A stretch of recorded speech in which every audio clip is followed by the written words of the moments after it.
भगवान की कथा, भगवान की लीलाओं का वर्णन सभी शास्त्रों में, सभी ग्रंथों में आपको मिलेगा।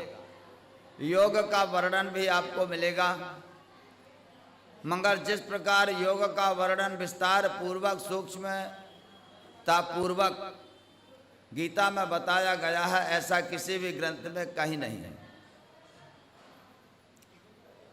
योग साधन से मनुष्य यदि चाहे तो 1 घंटे में मोक्ष को प्राप्त कर सकता है, सहज हो जाता है। योग इतना सरल और इतना सटीक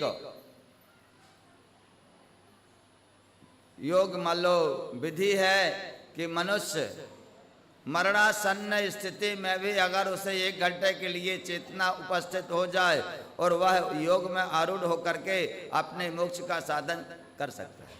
राजा खट्वांग को 2 घड़ी पहले मालूम हुआ था कि मेरी मृत्यु होने वाली है। उन्होंने कर्म योग में स्थित होकर के 2 घड़ी में मोक्ष को प्राप्त कर लिया था।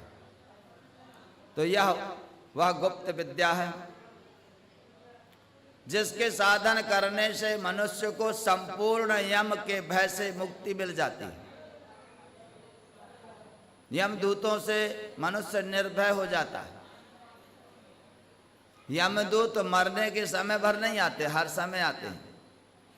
बुखार, बीमारी, जितने भी बीमारी रोग राई है ना, ये सब यमदूत के, यम के दूत ही हैं।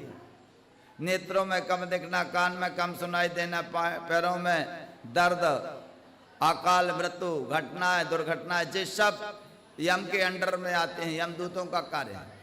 अर्थात इन सभी आपत्तियों से वह मनुष्य मुक्त हो जाता है।